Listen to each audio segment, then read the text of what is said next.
tragedy, and this was a despicable act of evil that happened 5 years ago today. So we remember that somber day at that Charleston church as our hearts still break for the victims, and our prayers go out to the families. Yesterday, President Trump led and brought our nation together behind real, meaningful, substantial change to ensure that we have safe streets and safe policing. Part of that was having an incentive structure to implement the highest professional standards in our police departments through an accreditation process.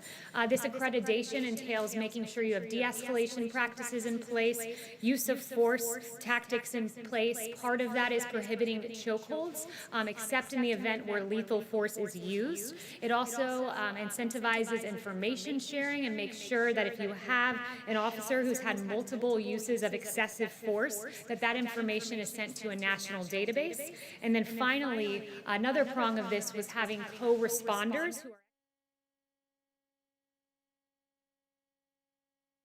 enforcement officials often have to deal with mental health, homelessness, and addiction, and having a co-responder who is an expert in this process will go a long way. This is progress, it's tangible action, and it's solutions. And today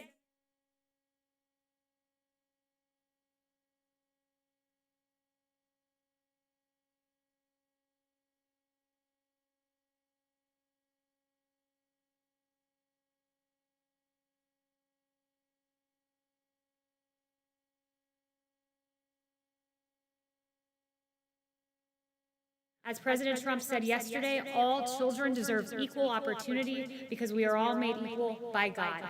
That is so true. First, let me point out that I have sat across from a police officer family that lost their loved one. I saw a little girl named Charlie who will forever grow up without a father, who will forever grow up without a father for prom, for the father-daughter dance. And it was heartbreaking to know that she lost her father, who was a valiant hero. But yesterday, I sat across from families who lost their loved ones in mass instances of injustice. And it was heartbreaking. It was a real tearful moment. It was an emotional moment, and it's one that the president, when I asked him in the Oval Office about afterwards, he said this: I love those families, I want to help those families, and President Trump means that, because this is about humanity. That is ultimately what this is about. And Senator Scott shared a very beautiful Bible verse with those families yesterday, and I just want to read it here to close. Romans 8:28, and we know that in all things God works for the good of those who love him, who have been called according to his purpose. He shared that Bible verse with those families, and it was particularly meaningful to me, and I think to the families as well. And with that, I'll take questions. Yes. First of all, you did a great job dealing with that feedback. I know that's not Mixed minus, great. right? Mixed minus, it's the worst. Yes, thank you. All right, so the Trump administration, the Trump Justice Department, has appointed 6 U.S. attorneys to examine the actions of the president's political adversaries, but they've only opened one federal investigation into systemic bias in policing. My question to you is, why are so many resources being allocated to make sure the president and his allies were treated fairly by law enforcement and not the same for millions of Black Americans? So I think you're comparing two things that it's not accurate to compare on the level of the number of attorneys looking.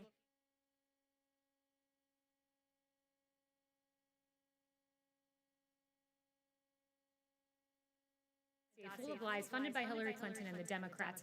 It was an injustice to the American people who elected President Trump as President of the United States, who is then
pandemic when we had to artificially shut down the economy. You can fix the individual pieces, but it's up to our country to change hearts.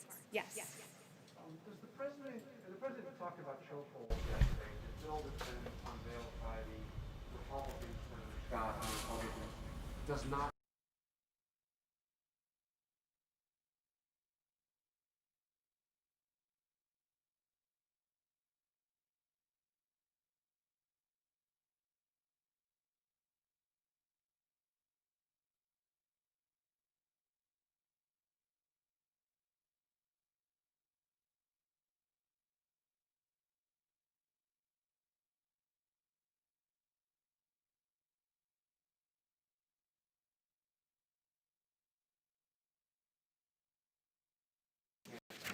Do that, I don't believe, through an executive order, and the bill does not ban chokeholds. Do you think, does the president think, that chokeholds simply should be banned? So what I have from the Justice Act here is that this will also end the practice of utilizing chokeholds, and I would underscore the executive order does that through an incentivizing process. So we've done what we can, and we'll continue to do more, and we'll continue to work with the Scott bill, and there might be amendments to it, there might not, but we want to see this come to fruition. Because it doesn't actually ban the practice. It encourages, but it does not actually ban the practice. Yes, well, that is, we're incentivizing to ban chokeholds unless in the case of where lethal force is used. That's the process that we're using, and I'll tell you this, it's a much better process than the Democrats, who so far have offered nothing, except a lot of bad ideas about this that would ultimately, I would note, defund the police department. Yes. Kayleigh, in the last day, 96 people in Tulsa have contracted the coronavirus. Wondering about this rally coming up on Saturday. Will the president or the White House take responsibility if people get sick and catch the coronavirus at this rally on Saturday? So the campaign has taken certain measures to make sure this is a safe rally, temperature checks, hand sanitizers, and masks, so we are taking But precautions. you're not requiring people to wear masks. They will be given a mask. It's up to them whether to make that decision. CDC guidelines are recommended but not required. And the CDC guidelines suggest that people practice social distancing. You're not going to be able to practice social distancing in a rally with thousands of people. So aren't you, in essence, bringing people to a rally where they won't be abiding by those guidelines? It's the personal choice of individuals as to what to do, but if we want to talk about internal coherence, I believe that the media needs to work on internal coherence. This wonderful New York Post story, I don't think Stephen Nelson's here, but good job to the New York Post, highlights the hypocrisy of the media where this is okay, protesting, this is not okay, Trump rallies. It's really remarkable, and I think the American people have taken notice when, for instance, NBC tweets at 4:05 p.m. On June 14th, rally for Black trans lives draws packed crowd to Brooklyn Museum Plaza, seeming to be lauding the protest. And then less than an hour and a half later, they say President Trump plans to rally, but health experts are questioning that decision. CBS had a similar, logically inconsistent tweet. Protesters protesting against injustice, against racism and police brutality. This is a rally, a political rally. They're not going to be demonstrating for any kind of cause other than supporting the president. And I go back to my original question, will the White House, will the president take responsibility if there are people who catch the coronavirus and get sick? As you know, you've been to these rallies. So have you, by the way. Go to the rallies, I've been to them Yes. too, are elderly, probably have pre-existing conditions that might put them at risk for serious complications if they catch this virus. So first, let me know, you've been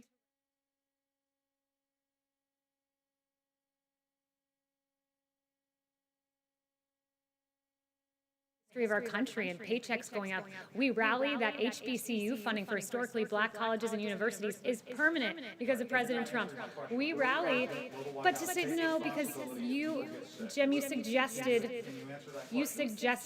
that we don't rally on behalf of anything. So let me note one more thing. We rally on behalf of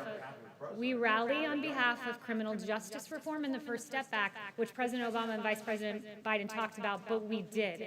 And I would note this, if we want to talk about the efficacy of what we're doing, 1,300 health experts signed a letter about the protest saying, we do not condemn these gatherings, we support them as vital. So you have the health experts on one side saying this, and then all of a sudden a Trump rally is different. And I've taken 5 of your questions. Work on your internal cohesion and get back to me.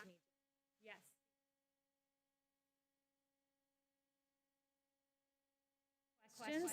And last, I said to you we are taking precautions. I said to you we're taking precautions. Mask, hand sanitizer, Zeke. Kayleigh, so for attendees at this rally, the campaign required them to sign a waiver to waive them of liability, acknowledging that there's an assumed risk with going to that rally.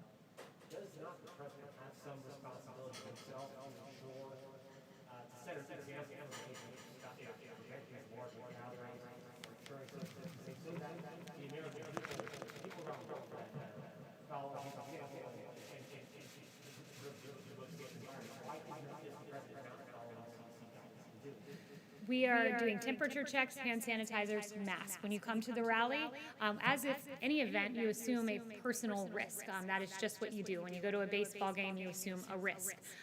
That's part of life. It's the personal decision of Americans as to whether to go to the rally or whether not to go to the rally. But I would note that this concern for the rallies has been largely absent when it came to the protesters. People really note when CBS says thousands participate in a rally and a silent march for Black trans lives, and then this is more than an hour and a half later, President Trump moving ahead with the rally, serious risk of spreading coronavirus. It's really inconsistent. The media seems to not be interested in health so much as ideology behind certain events. So, for instance, you go and the lockdown protesters were widely condemned by the media who were protesting the lockdown, but then all of a sudden this protest for Black Lives Matter is lauded.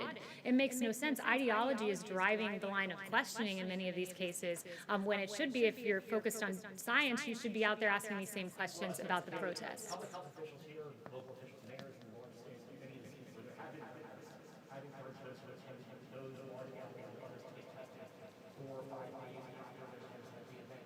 Does the president want attendees at his own level on Saturday tested 4 or 5 days later to make sure that they didn't get the virus there, and who should they inform if they do come down with the virus after the event? It's their personal decision as to whether they want to get tested after, but I'd note testing capability is thanks to President Trump. 23.7 million people tested in this country so far. That's an extraordinary number. So testing's out there and available if someone chooses to do that. Jen. Has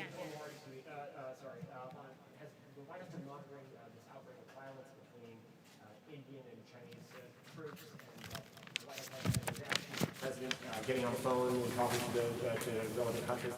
So the president is aware of it. We're monitoring the situation between Indian and Chinese forces along the line of actual control in eastern Ladakh. So we've seen that the Indian Army statement that 20 Indian soldiers died as a result of the confrontation today, and we extend our deepest condolences on that. Jen.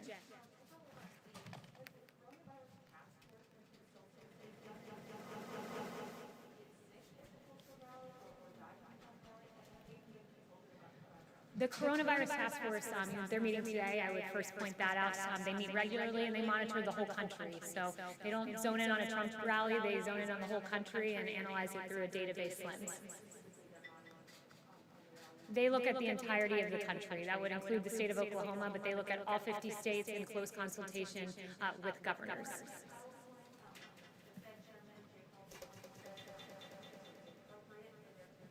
Federal stimulus. Does the White House have any comment on his comments? It's something that's being looked at, of course, at phase 4. No announcements on what those elements would be, and wouldn't want to get out ahead of the president. But I would note that this economy is robust and growing and coming back stronger than anyone could think from this because of the president. I mean, you look at retail sales surging 17.7%, unemployment insurance weekly claims falling. We have the fastest growth rate in American history in the third quarter. So we artificially shut down the economy, but we have a robust recovery happening and taking place, and that's thanks to President Trump. And there are a lot of good metrics, like new business applications skyrocketing, small businesses now opening at about 80%, Apple Mobility Index, that's practically pre-pandemic levels. So there's more work to be done, and phase 4 will address that should it take place. But we are encouraged by what we're seeing, that the Donald Trump economy is coming back, because ultimately investors and business owners have faith in this president. Yes. Jeff. Thank you. You mentioned testing just now. The president has also both been tweeting and saying publicly on Monday that if the country just stopped testing, that there would be no, or virtually no cases left. That doesn't make sense. Can you explain what he means by that? Yeah, it's entirely logical. When you do more testing, you identify more cases. Countries that don't do as much testing don't identify the same number of cases. I mean, it's pretty logical, exactly what he said. Okay, so it's about identifying them, because he seemed to suggest that if we weren't testing, then those cases wouldn't exist. Is that No, just a misunderstanding? that was not at all what he was saying. He was saying when you test, you end up identifying more cases, and we've tested 23.7 million people, positivity rate of 5.9%.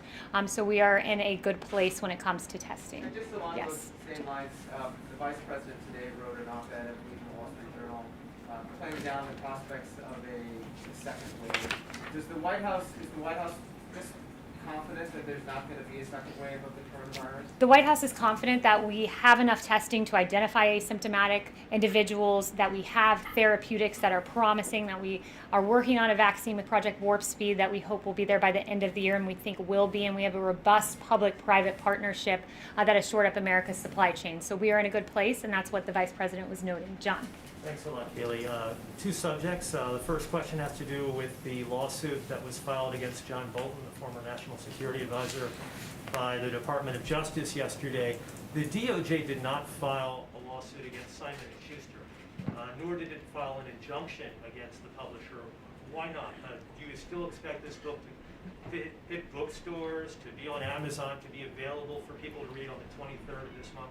So that, as to why they went down that particular path, that's a question for DOJ. But what I would note is this book is full of classified information, which is inexcusable.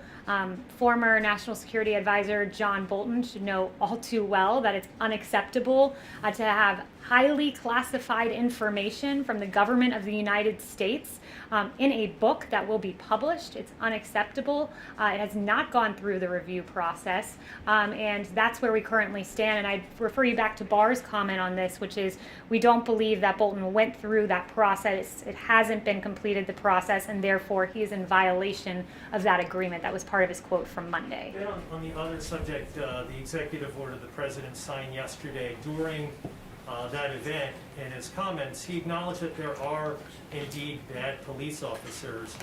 Is the president opposed to the idea of removing qualified immunity for police officers, even bad police officers?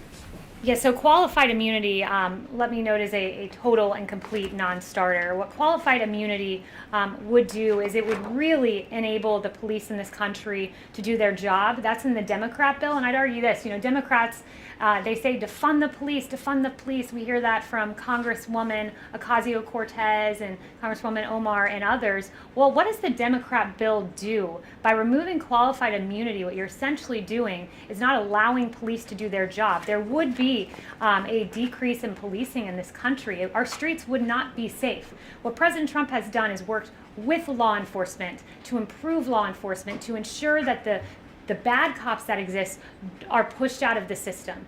The overwhelming majority of cops are good, so we've got to address the handful that are bad, and that's what the president's order has done. But taking away qualified immunity would make the streets of this country a whole lot less secure. Just look at what happened when we didn't have ample law enforcement out on Lafayette Square. A church burned and multiple officers injured. So how do you handle a situation, Kayleigh, of a bad police officer hiding behind the shield of qualified immunity?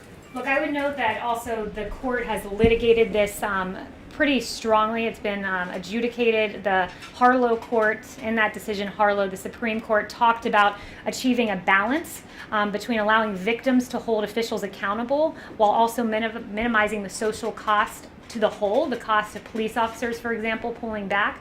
So the Supreme Court has litigated this for decades and has approached what they think is the appropriate balance with qualified immunity. And I think it would go a long way just doing what the president did yesterday, having that national database of offenders, so we ensure that a police officer doesn't leave one department and then go to another. Francesca.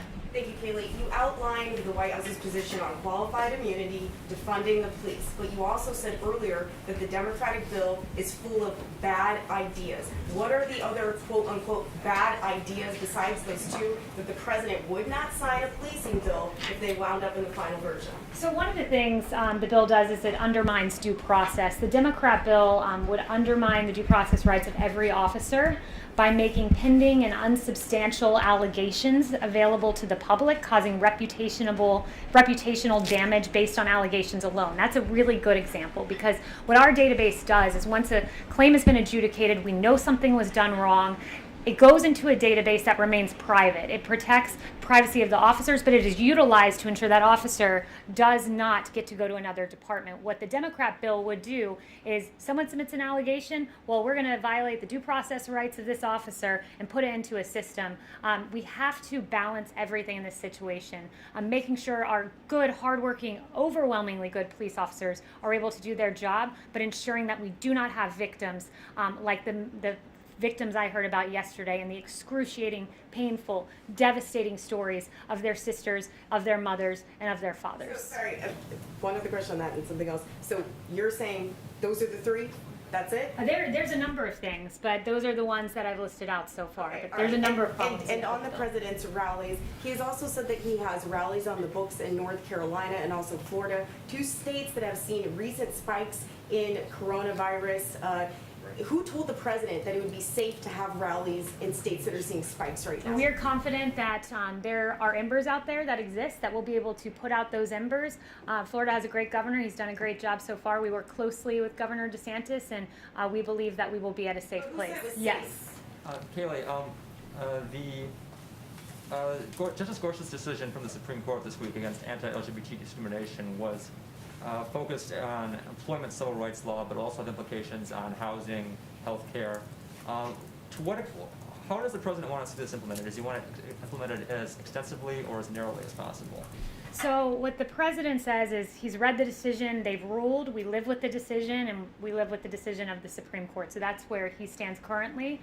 And in terms of how it's implemented, DOJ will lead the multi-agency effort to help provide certainty to the regulated parties. I understand DOJ's role, but the president also has the opportunity to express his opinion and to lead, much like President Obama in 2013 said he hoped the marriage decision from the Supreme Court would be implemented as extensively as possible. What is President Trump's view on the appropriate scope of the Gorsuch decision? So DOJ will be guiding that entirely, so I will leave that to DOJ. And finally, has the president have any conversations with the DOJ about the implementation of the Gorsuch decision? Not that I'm aware of. He might have had one I don't know about, but not that I'm aware of. One more question. Does the president think that the Bostock decision is a win for civil rights?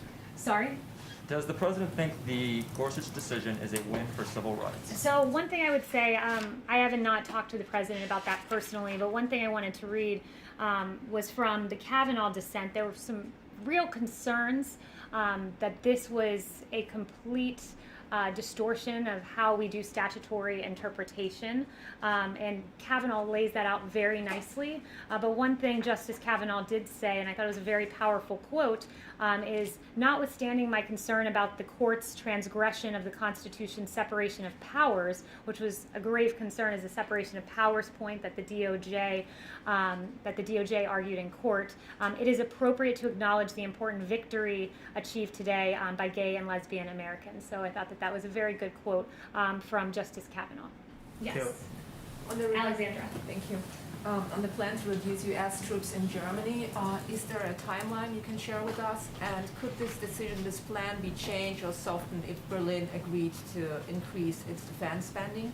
So the president addressed our presence, American troop presence in Germany, and he said we're bringing that number down from 52,000, about what it's at now, to 25,000. And the rationale for that, he articulated, was that Germany is very delinquent in their payments to NATO. They're paying 1%. They're supposed to be at 2%, and even 2% is low. It should be much more than that.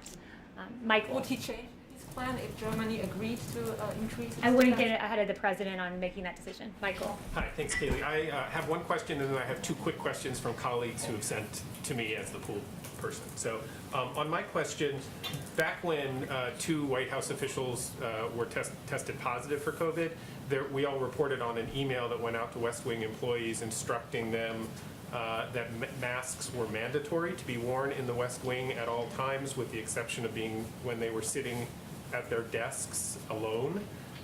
Obviously, none of the White House people that I've seen today have been wearing masks at all. Has that been rescinded? Has that instruction to West Wing employees been rescinded formally, or is it just still in place but nobody's paying attention to it? Or Masks are recommended but not required, excuse me, as I said. two quick questions. I want to get to everyone in the room, so These are from people who can't be in the room because of the restrictions. So I if understand, but I want to make sure I get to everyone in the room and then we can come back. So, Rob. Can I just get a clarification on your equivalence between protests in the streets and the rally on Saturday? Is it the White House position that outdoor events carry the same risk as indoor events? It's our position that the media should not be making decisions about their guidelines to us about social distancing based on political ideology or what they think is the worthiness of the My cause. point is there are good scientific reasons for treating the two events differently. One is outdoors and one is indoors. Right, and there's not good logical reason for this, so that's the one thing I would keep going back to.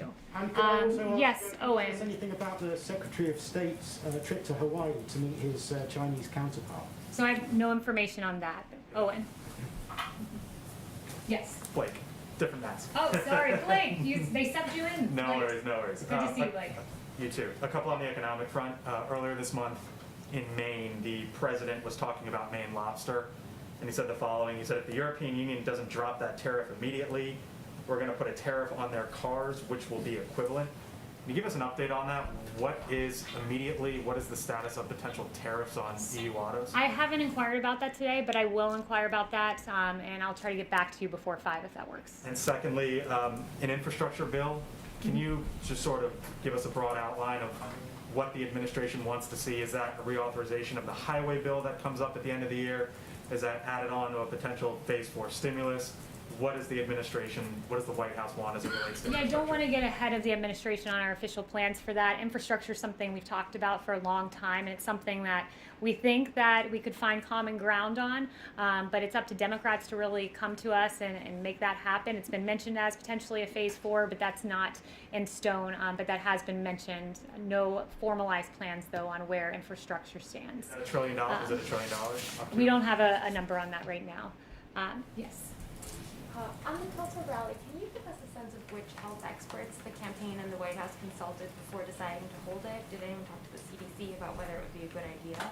Look, we are taking every single safety precaution that we can. And again, I would note this is probably question number 10 on rallies. And while we appreciate the great concern for our rally goers, you should exhibit that same concern for the protesters who are out there who are not socially distancing in many cases and not wearing masks. Chanel. Thank you, Kayleigh. Going back to the international front on China and India, you just mentioned that the administration is monitoring the situation, but the president has mentioned that he would be willing to mediate the conflict between China and India now.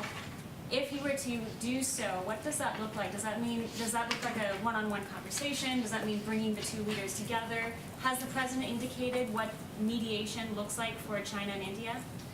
So again, no formal plans on that beyond what I already said, and expressing our absolute condolences to the Indian soldiers that died as a result of today's confrontation. We extend our deepest condolences there. And I would note just that during the phone call on June 2nd of this year that President Trump had with Prime Minister Modi, they did discuss the situation on the India-China border. On the relationship between President Trump and President Xi, the Chinese forces have been moving thousands of troops to that region. That it doesn't seem like that region is going to see de-escalation anytime soon.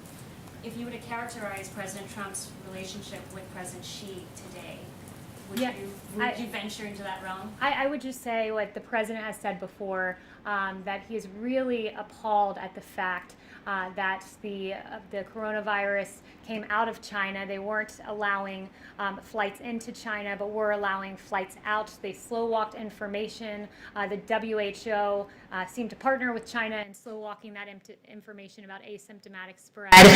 So that is an appalling state of events, and the president is very upset by that action of China, or inaction in some cases, I should say. Thank you all very much. I hope you have a great rest of the day, and I hope we start seeing more consistent headlines. Thanks very much. The Bolton lawsuit says. Why did it take 6 months?